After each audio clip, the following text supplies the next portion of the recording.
The wreckage stretched across the canyon floor like broken bones. Hyun stood at the edge, his scanner beeping steadily as it analyzed the crash site below. The ship was Valine. He could tell from the curved hull design and the silver plating they favored. It had been there for maybe 3 days, no more. The distress beacon had stopped broadcasting 2 days ago. He should have reported this and waited for the proper recovery team. That was protocol, but something made him climb down into the canyon anyway, his boots finding purchase on the rocky slope as the twin suns beat down on his shoulders. The ship's hull had split open on impact. Hyun moved through the debris carefully, his breath loud inside his helmet. The crew was dead, all 4 of them, still strapped into their stations. Navigation error, probably. The canyon had magnetic anomalies that played hell with sensors. He marked their locations for recovery and moved deeper into the ship. That was when he heard it. A sound so faint he almost missed it, a mewling cry, weak and desperate. The cargo hold was somehow intact, protected by the ship's reinforced center section. Inside a thermal crate designed to keep biological samples stable, 5 small creatures huddled together. Feline cubs. Their fur was soft and downy, their eyes barely open. The oldest might have been 3 weeks old.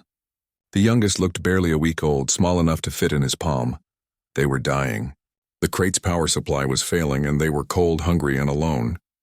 Without intervention, they had maybe 6 hours left. 12 if they were lucky. Hyun stood there for a long moment, his mind racing through protocols and regulations. The Feline were a protected species, rare and reclusive. There were maybe 50,000 of them left in the entire galaxy. These cubs needed specialized care, Feline care. He needed to contact the council immediately, get a Feline recovery team out here, follow proper procedures. But the nearest Feline settlement was 4 days away by fastest transport. The council would take hours just to process the request. These cubs did not have hours. He looked at the smallest one, the little runt struggling to breathe at the bottom of the pile. Its siblings were lying on top of it, seeking warmth, slowly crushing it. Hyun made his decision. He wrapped the cubs in his thermal emergency blanket and carried them back to his research station. All 5 of them fit in his arms, so impossibly small and fragile. They cried the whole way, high-pitched sounds of distress that cut through him like knives. He moved as quickly as he dared, murmuring reassurances in a language they could not possibly understand. His habitat was small, designed for one person conducting solo field research. It suddenly seemed very inadequate for what he was about to attempt. Hyun cleared his workspace and laid the cubs down on a heated pad. They immediately huddled together again, seeking contact and warmth. First problem was food. Feline cubs needed milk, but not just any milk. Their nutritional requirements were specific, a complex mixture of proteins and enzymes that their mothers produced. Hyun pulled up everything he had on Feline biology and started synthesizing a formula from his lab supplies. It took him 3 hours to get something that might work. Might. There was no guarantee. The cubs were too weak to eat on their own. He had to feed them one by one with a dropper, carefully placing liquid on their tongues and hoping their swallow reflex would work. The oldest one, a female with darker fur around her ears, fought him. She hissed and tried to bite, terrified of this strange creature touching her. The others were too weak to resist much. The smallest one, the runt, barely responded at all. Its breathing was shallow, its heartbeat thready. Hyun spent an hour just trying to get it to take a few drops of formula. When it finally swallowed, relief flooded through him. By the time all 5 had been fed, his hands were shaking from exhaustion and stress. He set up a proper warming den using his hibernation pod, modifying the temperature controls to match Feline requirements. He placed the cubs inside and watched as they immediately burrowed into the soft bedding he had provided. Then his communication console beeped. An official council transmission. His stomach sank as he opened it. The message was formal and cold. The council's monitoring systems had flagged his biological sample transport. They knew he had the cubs. They were ordering him to surrender them immediately to proper Feline authorities. Failure to comply would result in charges of biological contamination, endangerment of a protected species, and violation of interspecies protocol. He had 48 hours to hand them over. Hyun looked at the cubs sleeping in their makeshift den. The runt was still struggling even after feeding. Its siblings were curled around it protectively. Without round-the-clock care, it would not survive transfer. Probably none of them would. They were too young, too fragile. He sent back a single-word response, no. The reply came within minutes. If he did not comply, council enforcers would be dispatched to remove the cubs by force and to arrest him. His research license would be revoked. He would be barred from council space. Hyun deleted the message and turned off his console. For the next 2 days, he barely slept. The cubs needed feeding every 3 hours. They needed constant temperature monitoring. They needed comfort and contact. Things he read about in Villain childcare databases that he accessed through back channels. Villain young were never left alone. They needed the constant presence of family, the scent and sound and touch of their pack. He did his best. He held them when they cried. He learned to make low rumbling sounds that seemed to calm them. He let them sleep against him, their small bodies warm and trusting. The oldest female, the one who had fought him at first, slowly began to tolerate his presence. The others seemed to accept him more readily, perhaps too young to know they should be afraid. The runt was his constant worry. It was so much smaller than the others, so much weaker. He fed it separately, gave it extra attention, willed it to survive. When the 48 hours were up, he heard the transport ship landing outside his habitat. He gathered the cubs close, protective, and waited for whatever would come next. The door opened and 3 council enforcers entered. They stopped when they saw him sitting there, 5 tiny feline cubs crawling over his lap, one of them chirping happily as it batted at his fingers. The lead enforcer stared for a long moment. Then he raised his scanner and began taking readings. Biometric data, environmental analysis, health assessments. The process took 20 minutes. Finally, he spoke. "This is impossible." Hyun looked up at him. "I know. These cubs should be dead or dying. Cross-species care always fails. Always. The biology does not work." "I know," Hyun repeated. The enforcer looked at his scanner again, then at the cubs, then at Hyun. Something like confusion crossed his face. "They are healthy, thriving even. This should not be possible. And yet here we are," Hyun said quietly. The 3 enforcers exchanged glances. Then without another word they left. They did not take the cubs. They did not arrest him. They simply gathered their data and departed, leaving him alone with 5 impossible lives that depended entirely on him. Hyun held the cubs closer and wondered what he had started. Week 1 was the hardest. Hyun learned quickly that keeping infant Veline alive was like trying to hold water in his hands. Everything had to be perfect: temperature, nutrition, comfort, timing. One mistake could be fatal. He named them on the 3rd day when he realized they were going to survive. The oldest female with the dark ear markings became Bomb for spring, because she was the first to show real spirit. The largest male, bold and curious even at this age, became Haru. The quietest female, who watched everything with wide golden eyes, became Baol. The second male, who loved to climb, became Hanul. And the runt, still fighting for every breath, became Dari. Bomb hated him. She hissed whenever he approached, tried to hide behind her siblings, refused to eat unless she was desperate. Hyun understood. She was old enough to remember her real mother, or at least remember that he was not her. Every time he picked her up, she trembled with fear and rage, but he kept trying. Gentle touches, soft words, patience. Dari nearly died on day 5. Hyun woke to find the tiny cub cold and unresponsive, breathing so shallow he could barely detect it. He spent the entire day bringing Dari back from the edge, warming the small body against his own skin, feeding drop by drop, massaging the tiny chest to stimulate breathing. 20 hours of constant care before Dari finally stabilized. When it was over, Hyun collapsed in exhaustion. He woke to find Hanul curled up against his neck, purring softly. The sound was scratchy and unpracticed, but it was a purr. A sound of contentment. Something in his chest tightened with emotion he had not expected. By week 2, patterns emerged. The cubs were growing, developing personalities. Haru was the brave one, always first to investigate new things. Beul was the thinker, cautious and observant. Hanul was the climber, constantly scaling anything available, including Hyun himself. Bomb remained distant but protective of her siblings. Dari, despite being smallest, started showing a stubborn determination that surprised him. Hyun converted his entire habitat into a cub-raising facility. His bed became their primary den. His desk became a feeding station. His bathroom became a cleaning area for the inevitable messes. His research work stopped completely. Everything became about the cubs. His colleagues thought he was insane. They sent messages expressing concern, suggesting psychological evaluation, warning him about career suicide. He ignored all of them. The breakthrough with Bomb came in week 3. Hyun was feeding Dari, who was still struggling to gain weight.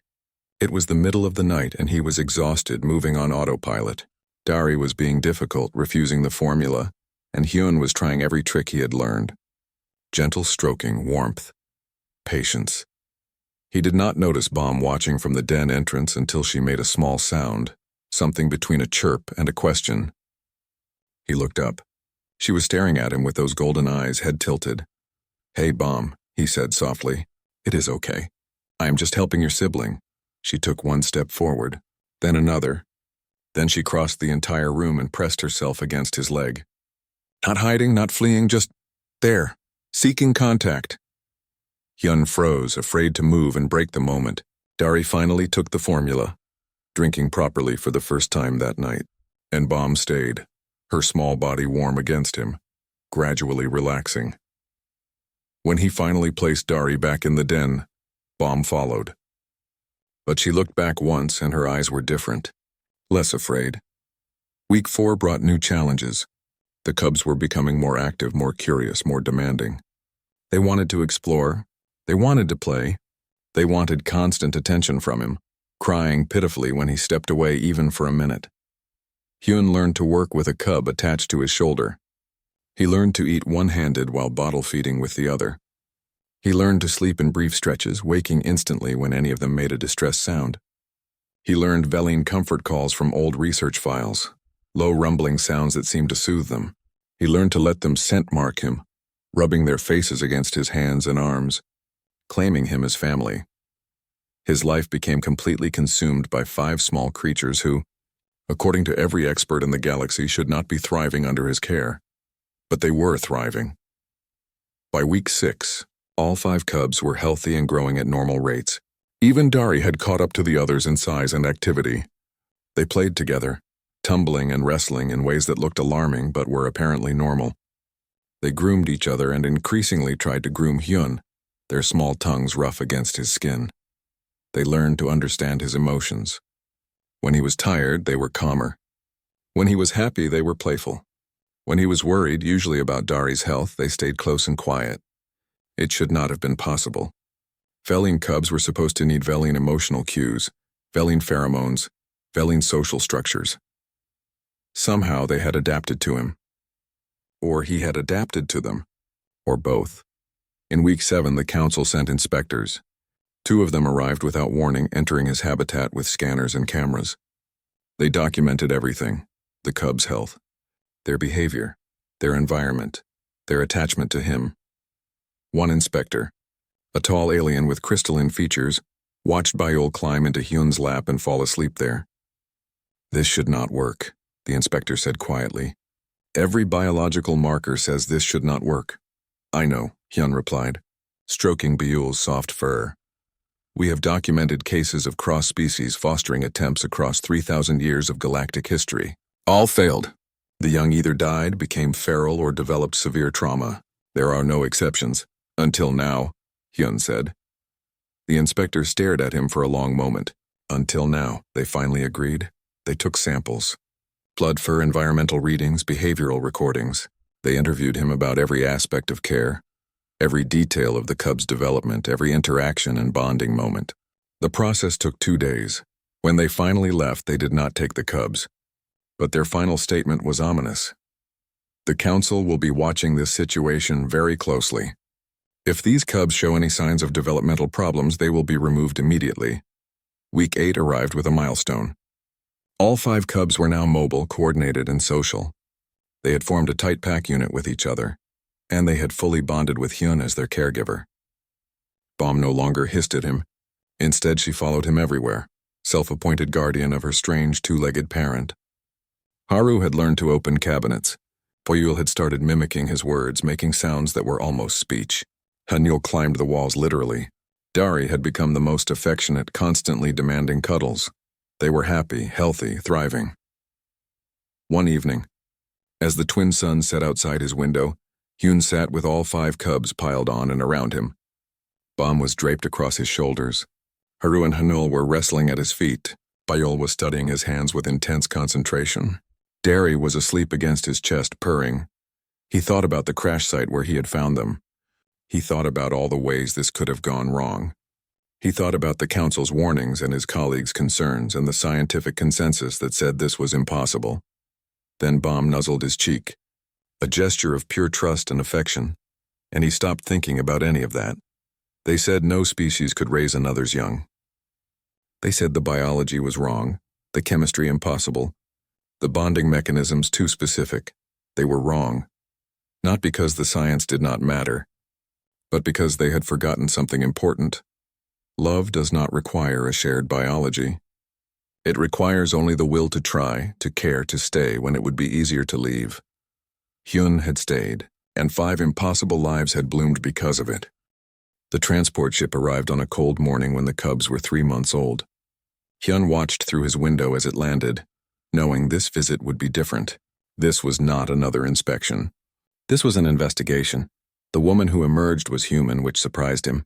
She was young, maybe 30, with sharp eyes that took in everything. She introduced herself as Jiho, a xenopsychologist from Earth's Institute of Interspecies Relations. She had been sent specifically to study what the council was now calling the Veline anomaly. "I read your reports," she said, declining his offer of tea. "All of them. Every feeding schedule, every developmental milestone, every behavioral note. I've also read 2,000 years of research on cross-species fostering. Do you know what the success rate is?" "0, Hyun replied. 0, she confirmed. "Not low, not rare, 0. Every attempt has ended in death or severe psychological damage. Every single one. So either you've discovered something revolutionary, or this is a temporary anomaly that will collapse catastrophically." She looked at him directly. "I'm here to figure out which." The cubs chose that moment to come investigate. Haru boldly approached Jiho, sniffing her boots. Buell hung back, watching. Bam positioned herself between Jiho and Hyun, protective. Hanul climbed up Hyun's leg to his shoulder. Tari, always the friendliest, chirped a greeting. Jiho's expression shifted as she watched them. Something in her face softened. "They're beautiful," she said quietly. "They are trouble," Hyun replied, but his tone was fond. "Haru opened the cold storage yesterday and ate a week's worth of protein packs. Hanul keeps climbing into the ventilation system. Bam thinks she needs to guard me from everything, including my own research equipment. But they are healthy?" "Yes."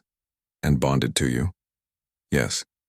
Jiho spent the next week living in his habitat, observing everything. She ran tests, recorded interactions, measured responses. She was thorough and professional. But Hyun could see her skepticism beginning to crack. The breakthrough came when she witnessed something she called impossible emotional synchronization. Hyun was having a bad day. His funding request had been denied, and he was worried about long-term resources for the cubs.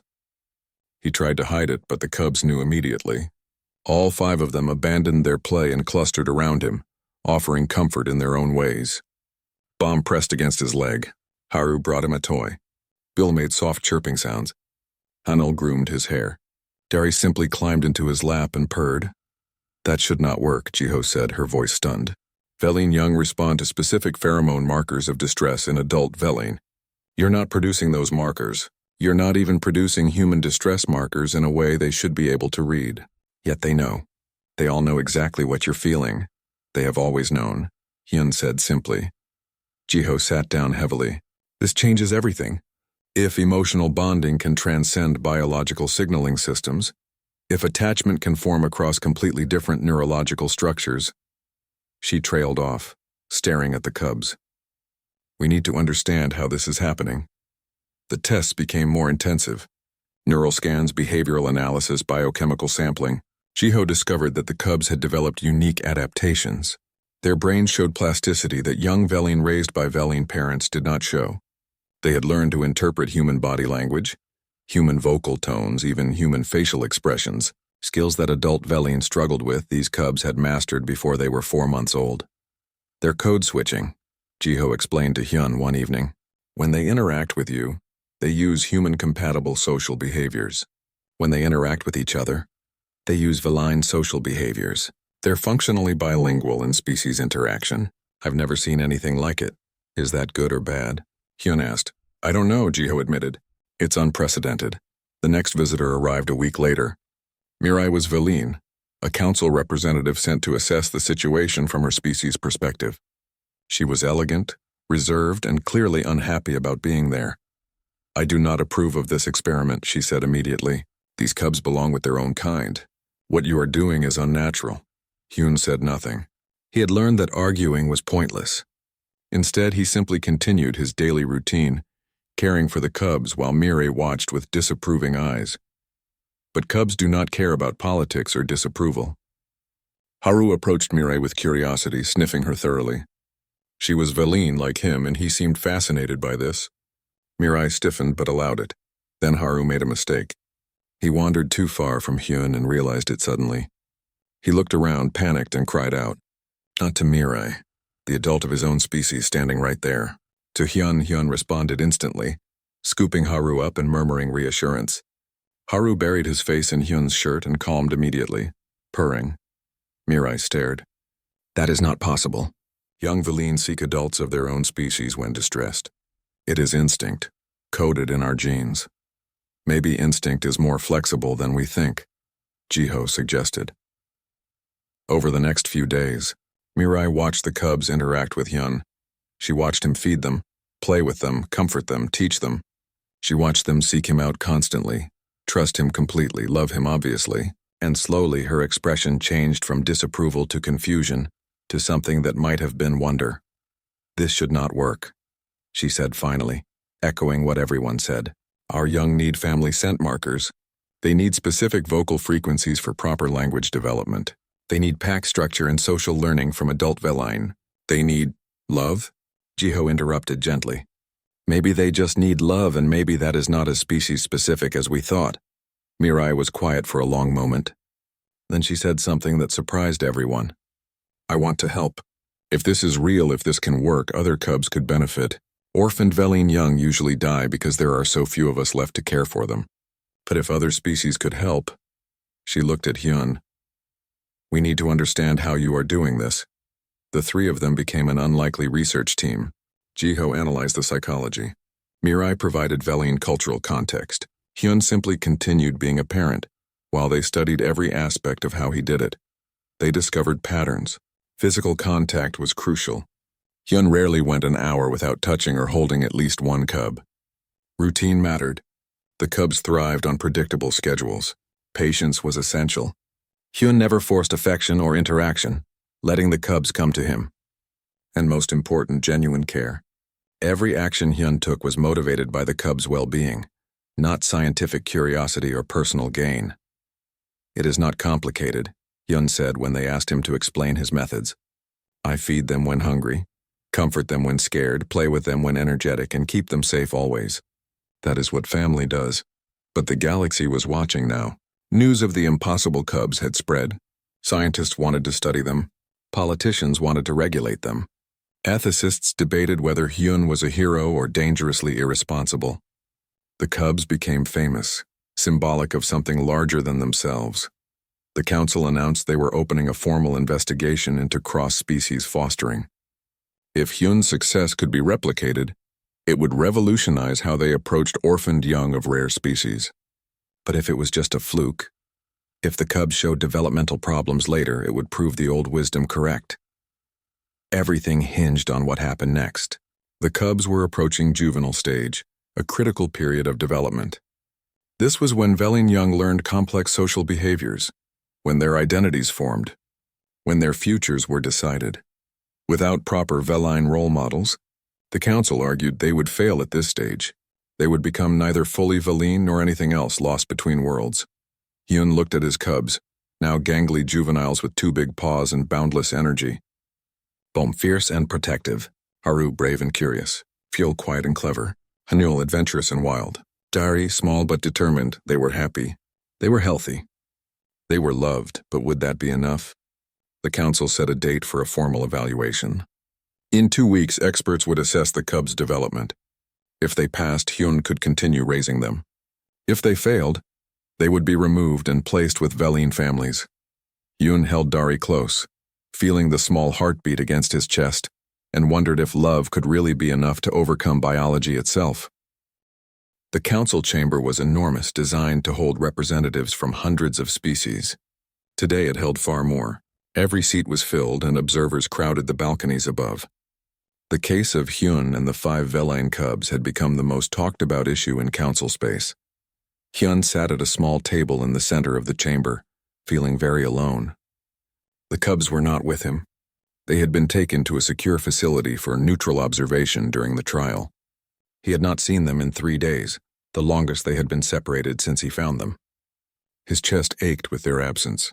The charges were read formally: biological negligence, violation of species sovereignty, endangerment of protected juveniles. If convicted, he would be exiled from council space permanently, and the cubs would be placed with Veline families. The prosecution began immediately. Their lead speaker was a Theron, a species known for rigid adherence to biological law.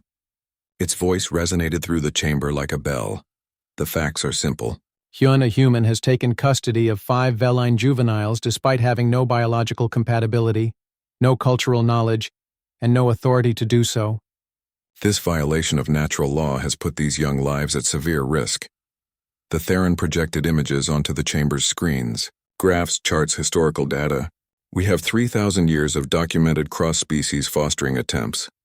The results are always the same: death, psychological trauma, developmental failure, or feral behavior. Always. There are no exceptions because biology does not permit exceptions. More images appeared. Cases from across the galaxy.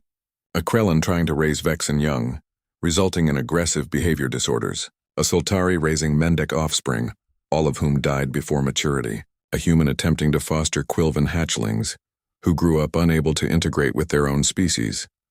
The pattern is clear, the Theron continued. Young require species-specific care. Pheromones, vocalizations, social structures, nutritional needs all are coded into biology. When these needs are not met, the young suffer. This is not opinion. This is biological reality. The Theron turned its gaze to Hyun. The accused claims love is enough. But love does not change brain chemistry. Love does not produce proper pheromones. Love does not teach species-appropriate behaviors. The accused is satisfying his own emotional needs while damaging 5 young lives. The chamber murmured in agreement. Hyun kept his face neutral, but his hands clenched under the table. The prosecution called witnesses, scientists who explained in detail why cross-species fostering could not work, Veline elders who spoke about the importance of cultural transmission, psychologists who warned about identity confusion and attachment disorders. Then they showed recent footage of the cubs. They were in a facility with Veline caregivers, adults of their own species. The cubs looked confused, uncertain. They kept searching for something, someone. Several times, Baum called out a sound that made Hyun's throat tighten. It was close to Appa, the Korean word for father that he had taught them. Observe their distress, the Theron said. They have been imprinted on an inappropriate caregiver. They cannot bond with their own species properly because they have been conditioned to seek a human. This is the damage we warned about. Hyun wanted to stand up to shout that the cubs were distressed because they had been taken from their family, not because that family was wrong. But Jiho, sitting beside him as his advocate, put a hand on his arm. Wait, she whispered. Our turn is coming. When the prosecution finally rested, Jiho stood. She was much smaller than the Theron, much quieter, but her voice carried clearly through the chamber. The prosecution has shown you 3,000 years of failure. Now let me show you one success. She projected new data. Medical scans, psychological evaluations, developmental assessments, all from the cubs. Every metric shows these juveniles are thriving. Their physical health is excellent. Their cognitive development is at or above normal ranges. Their social behaviors are appropriate and well-adjusted. They show no signs of trauma, confusion, or developmental delays. The chamber stirred. Jiho continued. Yes, they are different from cubs raised by Veline parents. They have unique adaptations. They can code switch between human and Veline social behaviors. They have learned to interpret cross-species emotional cues. But different is not damaged. Different is not wrong. Different is just different. She showed footage of the cubs with Hyun, Playing, learning, growing. The love between them was obvious, undeniable. The prosecution claims biology is absolute. But these 5 lives prove that biology is more flexible than we believed. Young require care, stability, love, and safety. The species of the caregiver matters less than the quality of that care. Mirai spoke next, and her testimony shocked the chamber. Aveline, arguing for a human to raise Veline young. I came to this situation with the same doubts as everyone here, she said. I believed these cubs would be damaged, confused, lost between worlds.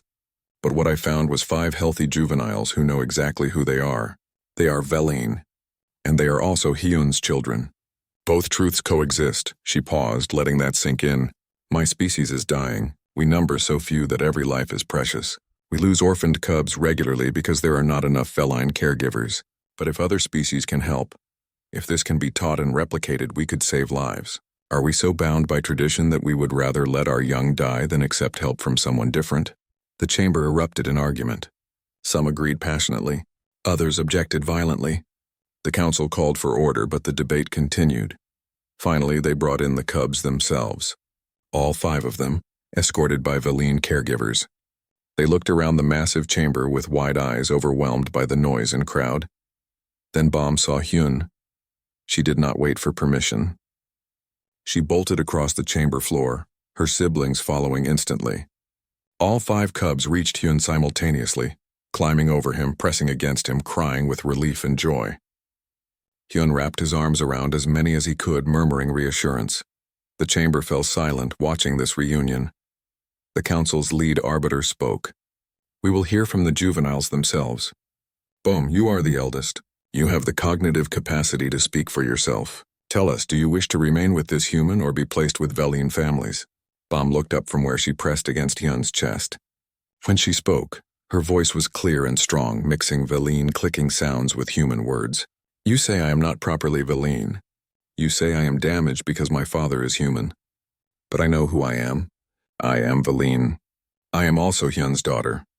Both things are true. Why must I choose? She looked around the chamber at all the faces watching her. You speak about biology and proper care, but none of you were there when we were dying. None of you came when we cried. Hyun came. He stayed. He fed us, warmed us, protected us, loved us. He is our family. Taking us from him would be the damage you claim to prevent. The chamber was completely silent now. One by one, the other cubs expressed agreement in their own ways. Haru stood protectively beside Hyun. Byul spoke softly about feeling safe. Hanel climbed onto Hyun's shoulders. Dari simply refused to let go of him. The human ambassador Taeyang spoke last. He was old, experienced, and respected across council space. For eons, we assumed family must look one way. One species, one bloodline, one culture. But humanity learned something long ago. Family is not just born, it is built. We adopt across bloodlines. We foster across cultures. We create kinship across every imaginable divide. He looked at Hyun and the cubs. Maybe we are not violating a universal law. Maybe we are proving it was never as universal as you thought. Maybe biology matters less than belonging. Maybe species matters less than safety. Maybe what these young truly need is not someone who looks like them, but someone who will never abandon them. The council deliberated for 3 days while Hyun and the cubs waited in a temporary facility. They were together now at least, but the uncertainty was agonizing. Everything they had built together hung in balance. When the verdict finally came, the chamber was packed again. The lead arbiter's voice was grave. The council finds that while unconventional and unprecedented, the care provided by Hyun to the Veline juveniles has been adequate and appropriate. The juveniles show no signs of abuse, neglect, or developmental damage. Therefore, Hyun is granted conditional permission to continue as primary caregiver, subject to ongoing monitoring and assessment. Relief flooded through Hyun, but the arbiter was not finished.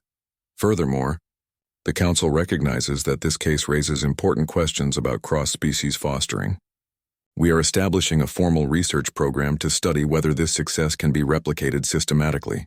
If viable protocols can be developed, it could benefit orphaned young across council space. They had won, but the victory felt complicated. The cubs were safe, but they had become subjects of scientific scrutiny. Their private family life would be watched, studied, analyzed by the entire galaxy. That night, back in their own habitat, finally, all 5 cubs piled onto Hyun as they always did. Bomb across his shoulders. Haru and Hanul at his sides, Buell studying his hands. Dari asleep on his chest? We get to stay together, Buell said softly. Yes, Hyun confirmed. Always. Because we are family, Dari murmured, half asleep. Yes, Hyun said again. Because we are family. 2 years had passed since the trial. The cubs were cubs no longer.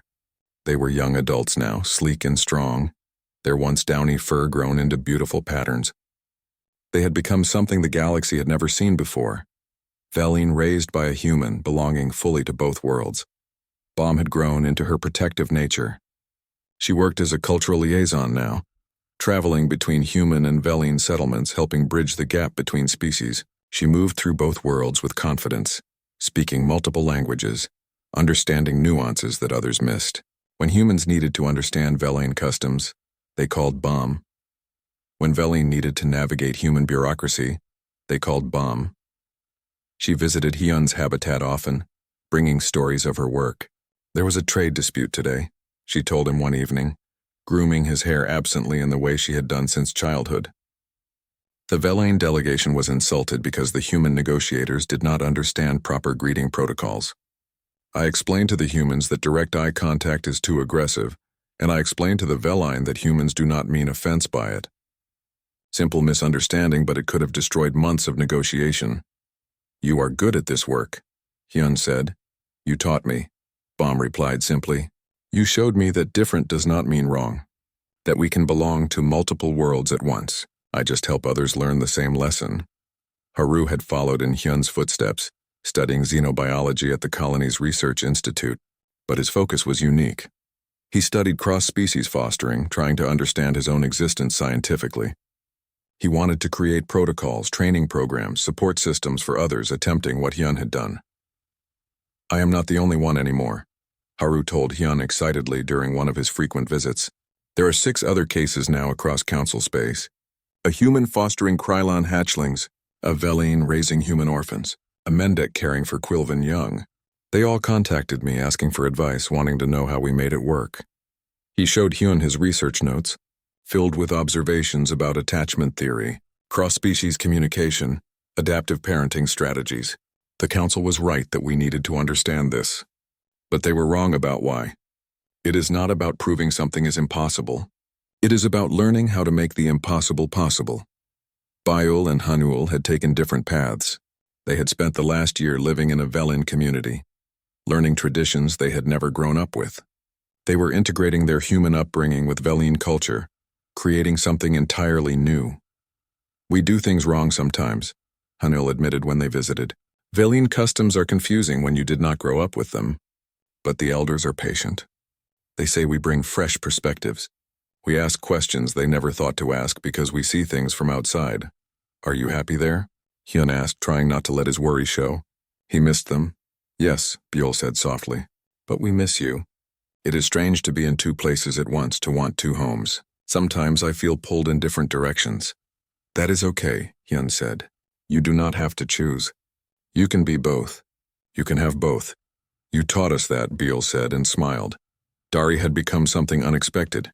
An advocate, she traveled across council space, speaking about orphaned and abandoned young, arguing that every child deserved a family regardless of species matching. She had become famous.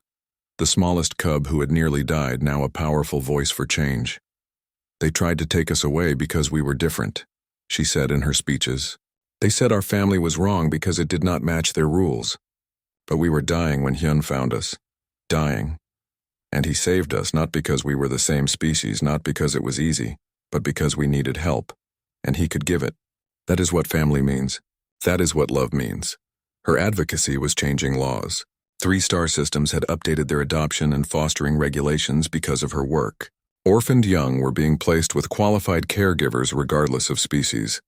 Lives were being saved, but Dari still came home regularly, still demanded cuddles from Hyun like she had as a tiny cub. I may be famous, she told him, but you are still my appa. That does not change. Hyun's habitat had changed too. He had fostered others after the famous 5. 3 Kethrin chicks who had fledged and now flew freely around the colony. 2 Mendek pups currently wrestling in the corner while Hyun tried to work. A Quilvan infant, barely a month old, sleeping in a heated pouch against his chest. His life was chaos. His habitat was constantly full of noise and movement. His research work had become entirely focused on cross-species care. He was tired all the time, overwhelmed frequently, and had long ago given up on things like clean clothes and uninterrupted sleep. He was happier than he had ever been. Nari, the woman who had brought him the Catherine eggs 2 years ago, now worked with him. She had learned from him, become skilled at fostering herself. Together, they had created an informal sanctuary, a place where orphaned young of any species could find care. Another call came in today, Nari told him. Veline cub parents killed in accident. The Veline Council wants us to take the case. They trust us now. Can you believe that? 2 years ago they tried to arrest you, and now they are asking for your help. Things change, Hyun said simply. Because you changed them, Nari replied. You proved everyone wrong, had he though? Hyun was not sure. He had just done what felt right.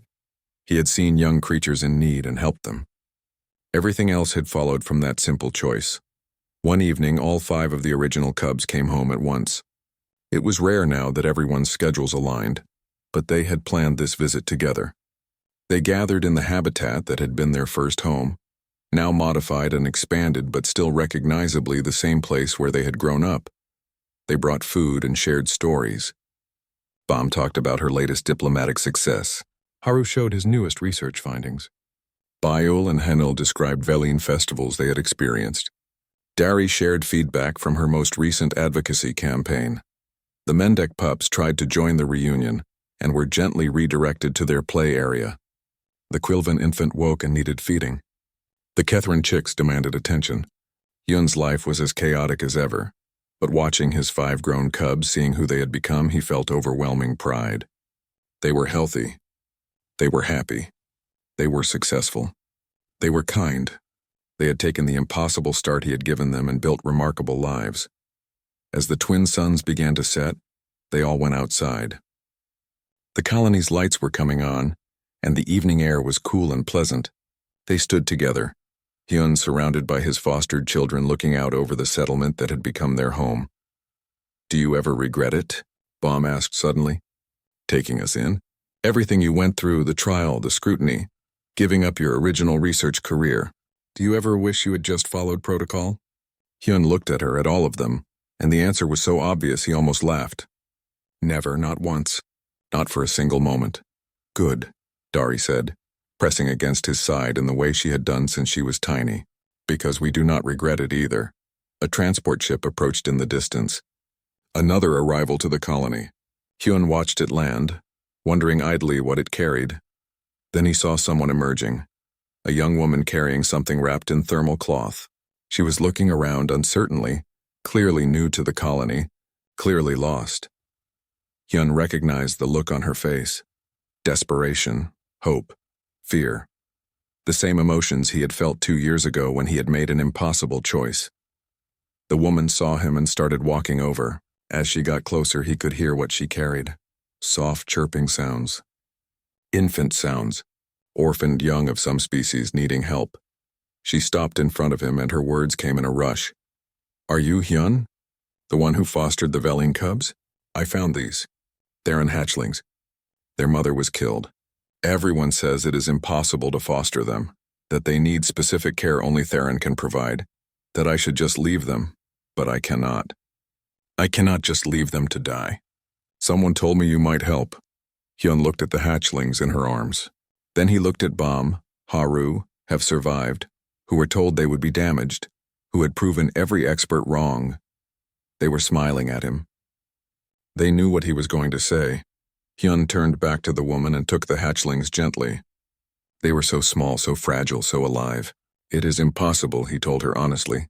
Every expert will tell you so. The biology is wrong. The chemistry is wrong.